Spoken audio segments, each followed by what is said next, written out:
Welcome to Women's Running Stories, the podcast where exceptional women runners share inspirational stories about their running experiences.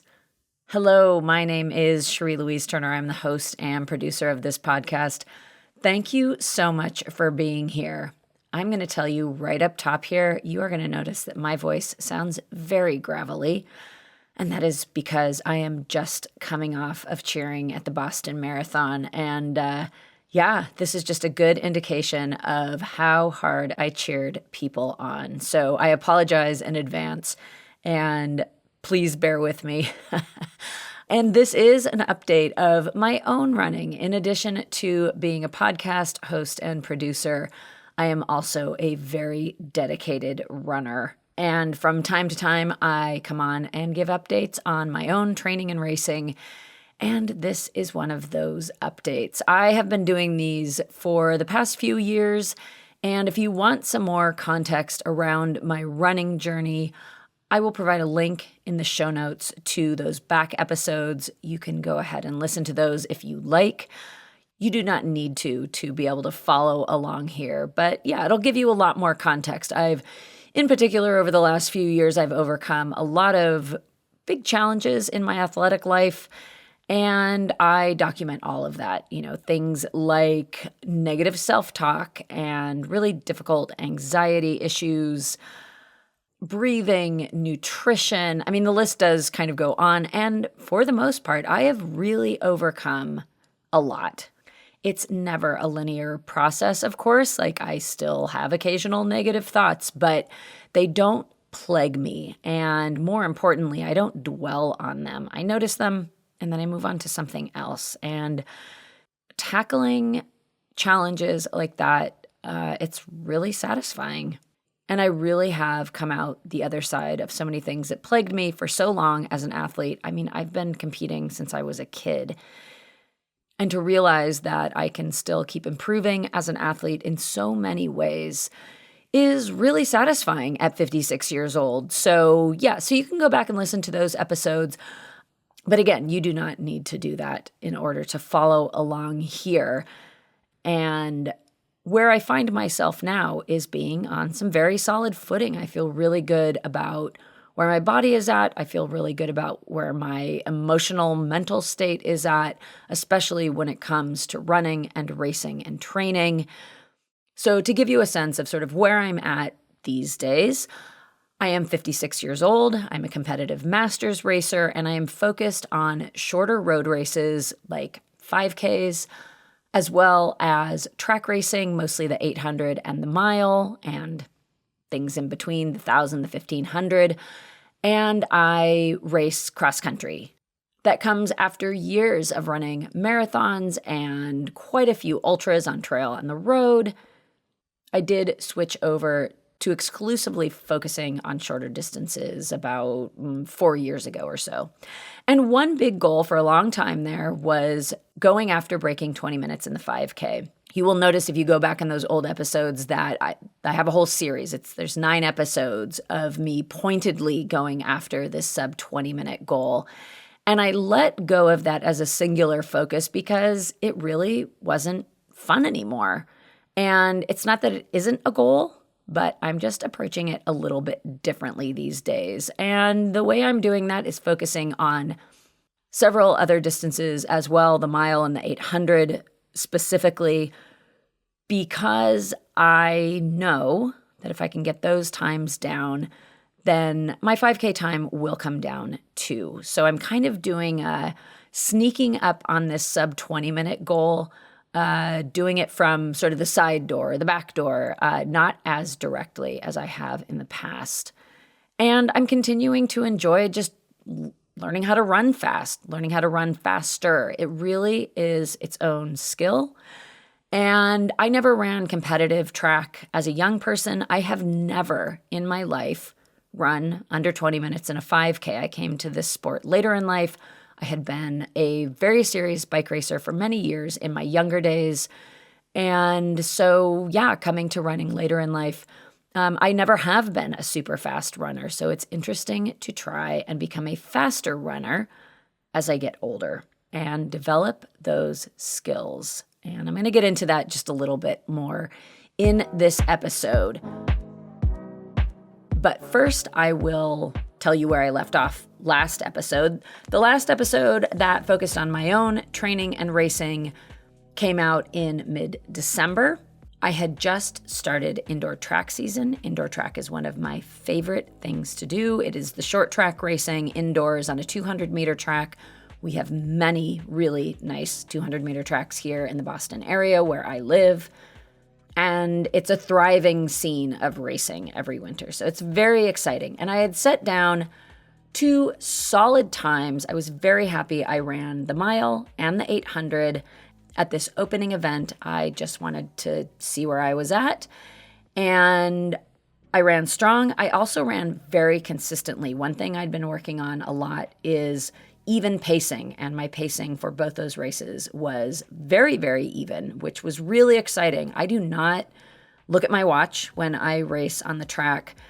I go almost completely by feel. I do, there's a clock on the track so I can see what the lap times are, but I don't focus on those very much. I will look for my first couple of laps. I'll look at what my time splits are to make sure I don't go out too fast. And other than that, I am just going all by feel. And yeah, I turned in some very even splits. So I walked away from that event really happy. And just to put some numbers to those races, I ran 6 minutes, 23 seconds in the mile. And then I had a quick turnaround for the 800 and I ran a 2:57. So very solid times. I was very happy with that, especially since it was the beginning of the season. And I had not run a really good indoor race in a long time. The previous indoor season, that was sort of at the end of 2024, beginning of 2025, I was super, super burnt out. And I was not going very well. And that led into the year of 2025 was a lot of rebuilding from this deep burnout up until I'd say about the end of the summer. So at the end of last year, I felt like I was coming back into form for the first time in a long time. I'd been working with my coach, Molly Huddle, for a few months at that point, and that was going really well. It still is. So yeah, that meet in mid-December where I left you off last episode was a very good meet. And above and beyond it all, I really had fun. I had a blast. I love meeting up with the people that I see at the track races. I love cheering other people on. I had a really, really fun time.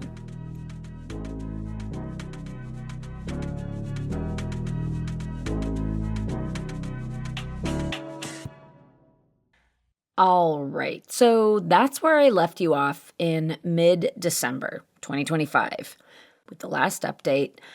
This update kicks off as the year was coming to a close, and for my end of year holiday time, I went to Italy, and I spent a couple of weeks there eating great food, looking at beautiful art, and I trained all the way through that vacation.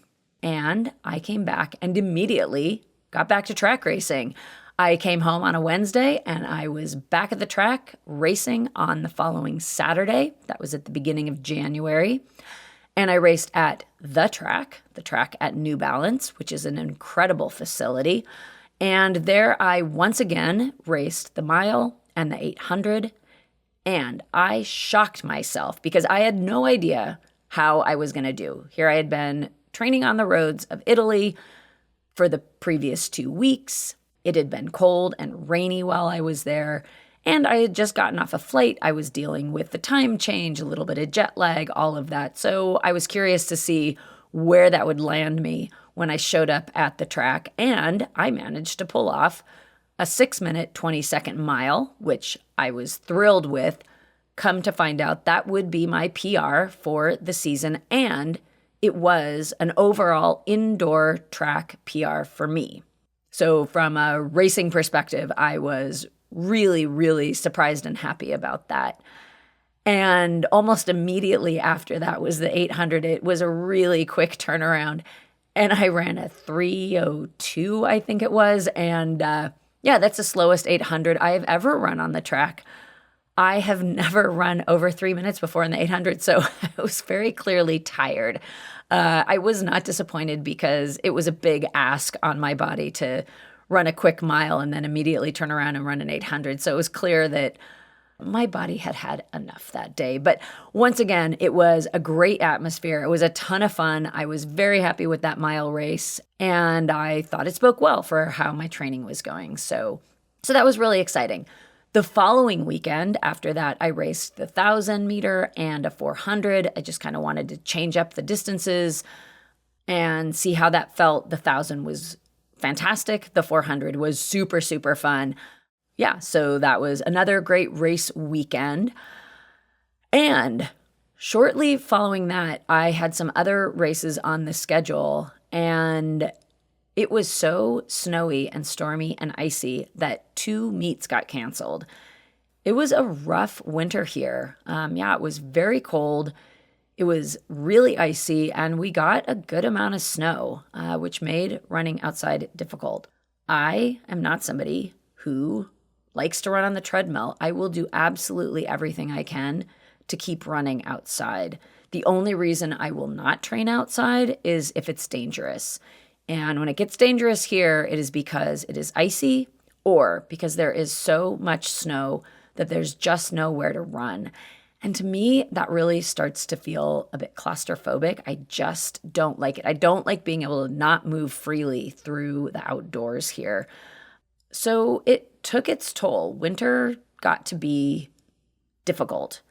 And one of the contributing factors to that difficulty was all the things that were going on in this country, including the big ice crackdowns that were going on, especially in Minnesota.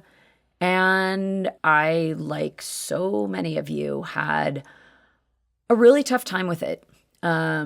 And it had an impact on my running and my training. Now, look, I can run outside freely anytime I want. I mean, setting aside the weather, I was not threatened by anything. I'm a middle-class white woman in Cambridge, so I was not personally experiencing issues with not being able to move freely through my community, but I had friends and I knew other runners and other people who are really impacted by what was going on. And it was weighing really heavily, and I was concerned about people's safety and just, frankly, very pissed off about what's been going on.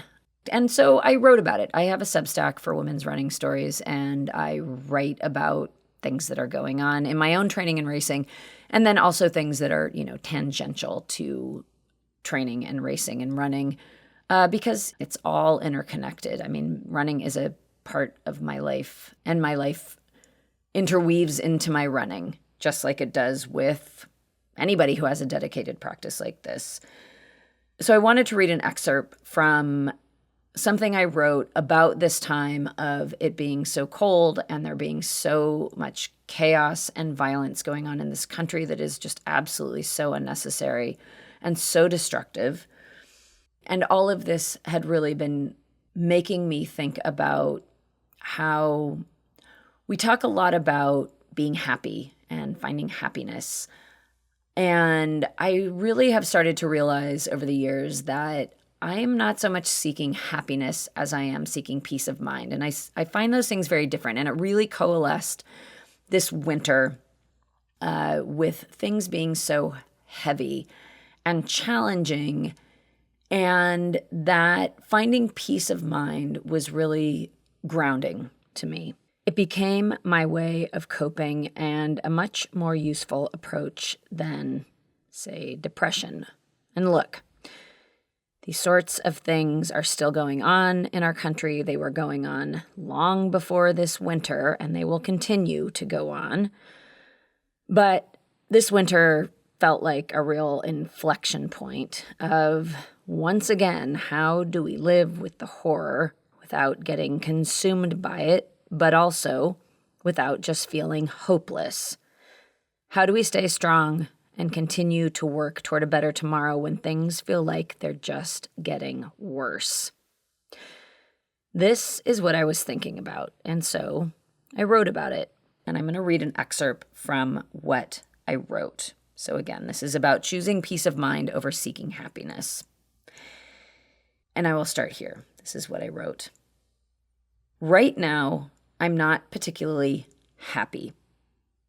And I'm okay with that. The news is brutal. It's dark a lot.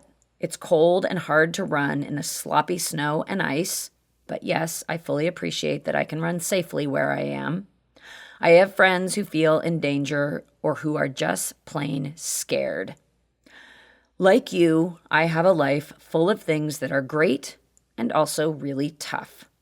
And I feel, perhaps also like you, as if now is a particularly tough time. I am, however, cultivating peace in myself.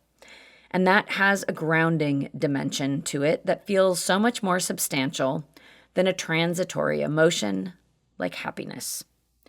Peace for me is about doing the best I can, learning and growing, cultivating honesty within myself, and learning to speak from the heart with clarity, developing my voice, learning when it's important to listen and when it's important to speak and act, understanding when I'm ready to do either, developing my intuition. Running is foundational to this all. I'm just like so many women I talk to. Running helps me get clear and move the energy of all these intense feelings. The simplicity grounds me.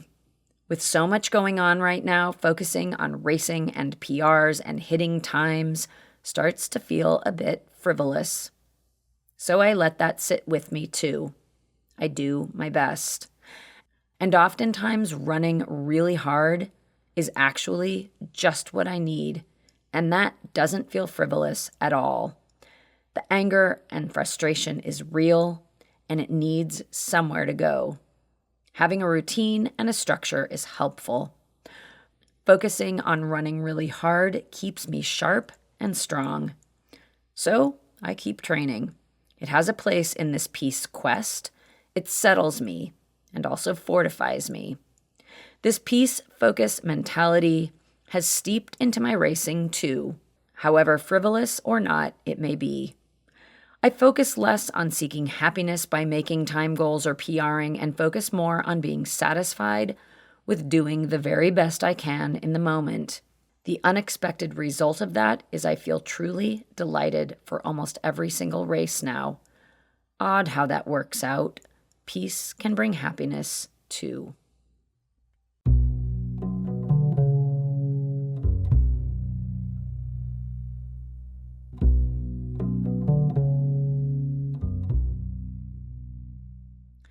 Yeah, so it's been a heavy time. It was a heavy winter, and I really did look to training and racing as a way to move through this heaviness and also stay strong. And I do gain self-confidence from this pursuit. And so back to the racing calendar. After the 2 canceled meets, there were 2 final meets that did go off that I raced at. One was at the end of February, where I raced the 800. I felt great. And for some context, my indoor PR is 2 minutes, 54.4 seconds. And I set that in January of 2022. At this year's race, which was on February 22nd, and we're in 2026, I ran 2 minutes, 54.8 seconds. So look, I am counting this as almost the equivalent of a PR several years later. So I was thrilled with that. I also knew I was in really good shape. I was feeling very fit and very fast after that race. And I was really, really looking forward to the following weekend, which would be my very last indoor race of the season. It was on March 1st. I was racing in Rhode Island. I knew my coach Molly would be there, so I was very, very excited to go after a mile PR on the indoor track. I was ready to go. I warmed up really well, and I gave it my all. I turned myself inside out in that race, and I ran 6 minutes, 25 seconds. it was nowhere close to a PR. And I was mildly disappointed for sure. But look, I had given my all that day. I was absolutely trashed after I ran that mile. I had also planned on running a 400, and I was so totally spent after that mile race that there was zero question about the fact that I was not going to run another race that day. I was cooked.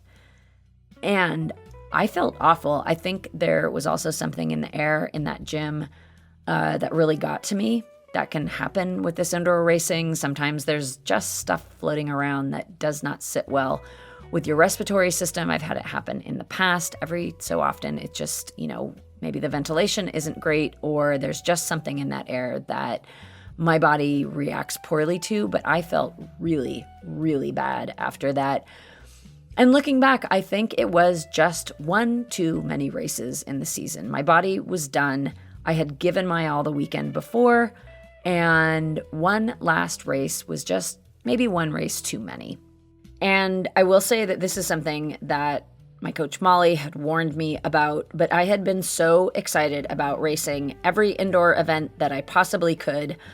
I did not take her warning to heart enough, as it turned out, because what came after was several weeks of feeling really, really not good. I hit a huge slump. My body just clearly needed a break. So yeah, I was a bit disappointed in that performance, but I also knew that I was in really good shape. I was really fit and I just needed to rest. My body was clearly just looking for a little recovery time, which I gave it. I was smart. I still struggle with long recoveries. I get impatient. But I have learned to accommodate what my body is asking for. So over the next several weeks after that last indoor race, I took it easy. I let Molly know that my body was really not feeling great. I did try a few workouts within the next couple of weeks. And when I felt like I was just working really, really hard to run paces that should not have felt that hard, I let her know. I cut the workouts short. I ran slower paces than were on the schedule. And I knew that I would bounce back at some point. It took a full 3.5 weeks to get back to the point of feeling good again, which was a little more than I like to see. So we're making a few adjustments to not hit that big of a slump again. But whatever the case, in the moment, I knew that there was no pushing through it, that I just had to get on board with this recovery and ride it out for as long as it lasted. And, I was checking in week after week and not feeling great. I mean, by, sort of the 18th of March, I started to feel a little bit better. I had my first decent workout on March 25th. But that was weeks out from that mile event, which was on the 1st of March.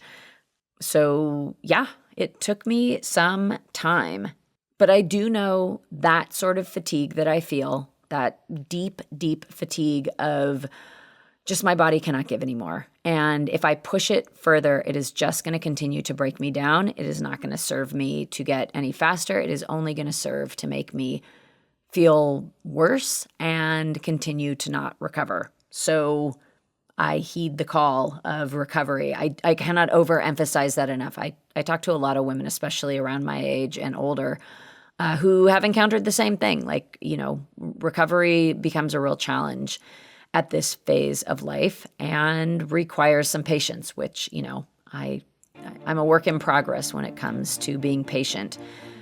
And I do have lots of doubts come up, like, am I ever going to run faster? Is this going to be it forever? Am I going to recover from this? I get a bit short-sighted when I'm in these slumps and just think, is this the end? Which, of course, it is not. But I was having my concerns as I looked ahead to the weekend of the 29th because I had signed up for a 5K. It was the Cambridge Classic 5K. I love this race. I run it whenever I can. It is run near my house. They run one of these Cambridge Classic races every season, so 4 times a year. The course is flat. I can get there very easily. It's well organized. There's always a great turnout, and it is just a ton of fun. So I had signed up a long time before for this race, and I'd been really looking forward to it until I hit this slump and I realized it was coming up. And so I really had some big question marks about how I was going to approach this, if I even wanted to run it at all. I did have a couple of teammates running it, and so I figured, you know what the heck? I'll run, I'll get to see my teammates, I'll enjoy the day, and I'll just see where I'm at. I had kind of gotten to the point, it was almost a full month after I'd run that mile, so I had gotten to the point where I could give a good effort and know that I wasn't putting myself back. And I thought, well, I'll use it as a baseline entering into the spring and summer seasons and just kind of check the temperature of where my fitness was landing after coming through the indoor season and going through this big slump. I did not have big expectations. I was going in purely with curiosity, and I would do the best I could on the day. I was thinking maybe I'd run a 7:15 pace per mile, and I'd be really happy with that. Molly had indicated, hey, maybe I could shoot for 7-minute miles, which I thought was very optimistic. And when I saw that it was literally going to be freezing on that day, and also that they'd changed the course and there were a lot more turns in it, I was just like, yeah, it is not going to be a fast day. Just settle in and do the very best I can. That was absolutely my mentality. One fun thing I was looking forward to was I had been sent a pair of the new Diadora road racing shoes, the Gara Carbon 3, and I'd taken them for a spin in training just to make sure that they felt good and they were super comfortable and felt very fast, and they look very fast. They're a very nice looking shoe. And suffice to say, I love racing in this shoe. And part of the reason for that, a big part of the reason for that, will become clear very shortly. So I went to the race, and it was indeed freezing. I dressed appropriately. I did not try and pare down what I was wearing. I had tights. I had a long sleeve jersey on. I had gloves. I was really ready for this cold. I do much better if I dress warmly for cold weather than if I try and wear my race kit of shorts and a tank top, even in cold weather. My body freezes up and I don't do well. I do not benefit from wearing less clothing on days that are so cold. So yeah, I was dressed in quite a bit of clothing and just wanted to keep my body as warm as I could on such a cold, cold day. And I got going. And the other thing about this race is that it runs through the city of Cambridge, and there are a lot of really tall buildings around. And between the tall buildings and all the other runners, my watch basically doesn't work. I had noticed this in the past, and so I really don't pay attention to the pace that's coming up on my watch whatsoever. I've really been working a lot toward running by feel, but this race really forces you to do that because you cannot rely on the pace on your watch, and come to find out that the pace on my watch was never correct. And so I was just going by feel the whole time, and I never felt great. It felt hard pretty much all the way through, but I did have a teammate catch up with me. My teammate Sage caught up with me at about the mile marker. She'd started just a touch behind me. And Sage and I run about the same pace, but I wasn't expecting a lot from myself, and I knew she'd been going good, so I thought, well, she'll probably just cruise right by.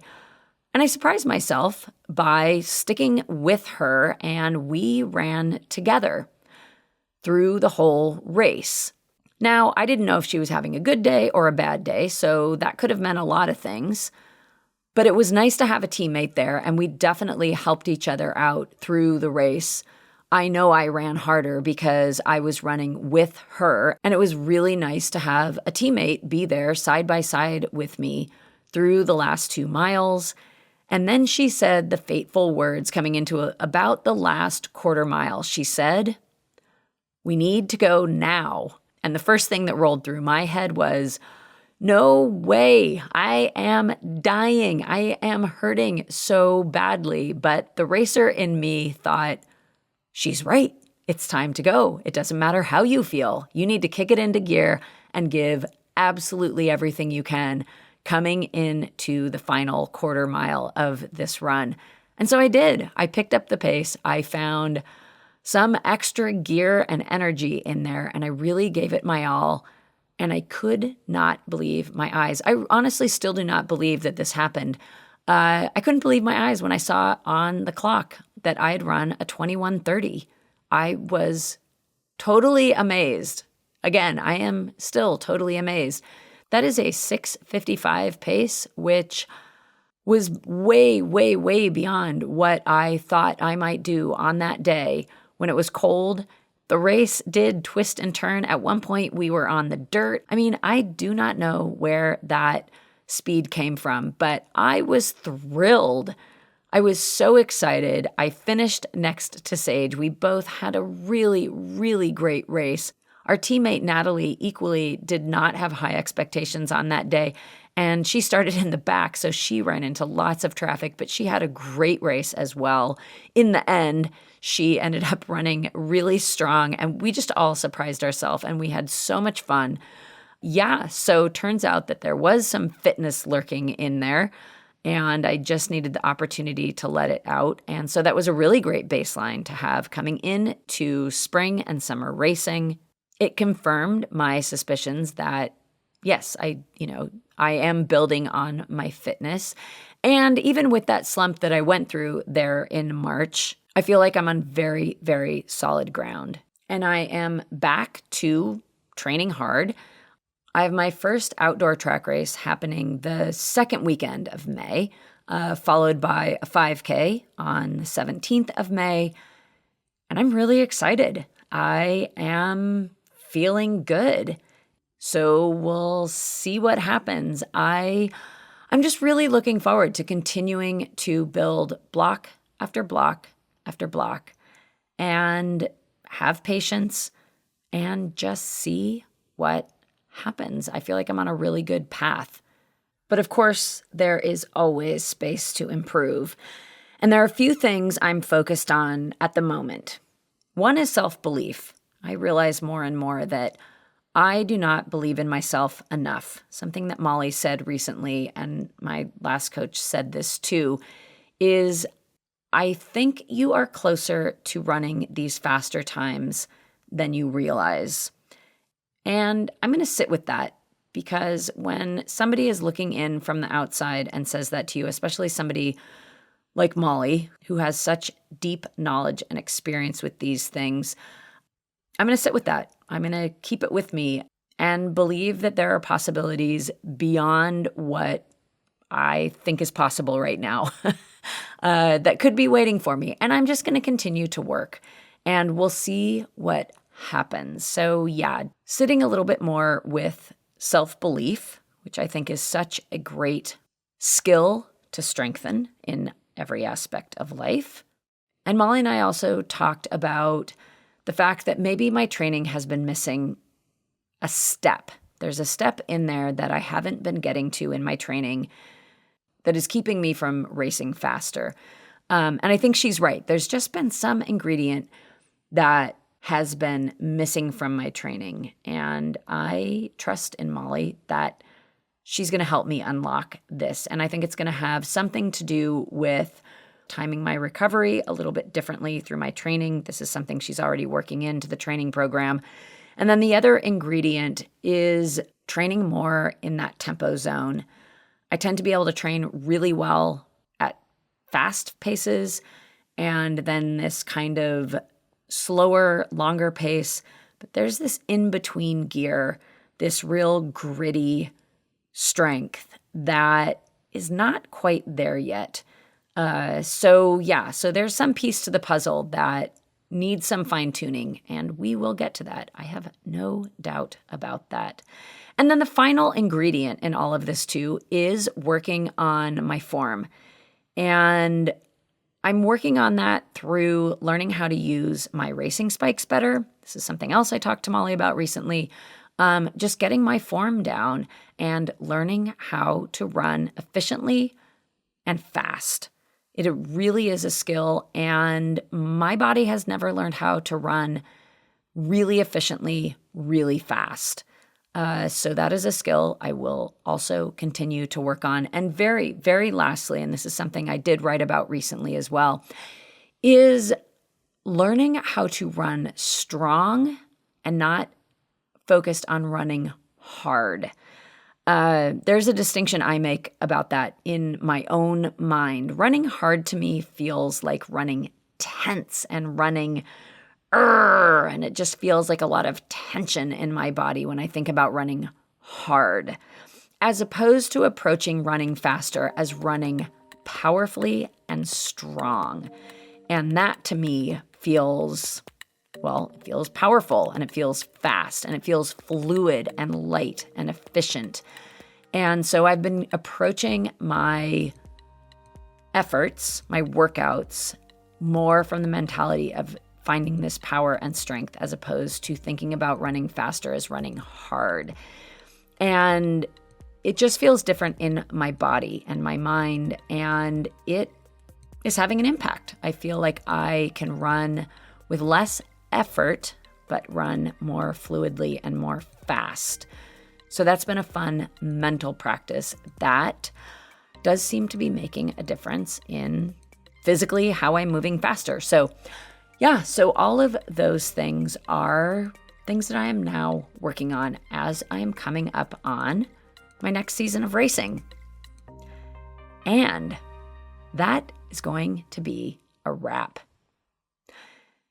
Thank you so much for being here. I always appreciate you coming here and listening to these episodes. I will be back next week with a new episode. For now, I am signing off. This is Cherie Louise Turner, the host and producer of Women's Running Stories. And I do wish you healthy, joyful, peaceful strides forward. Women's Running.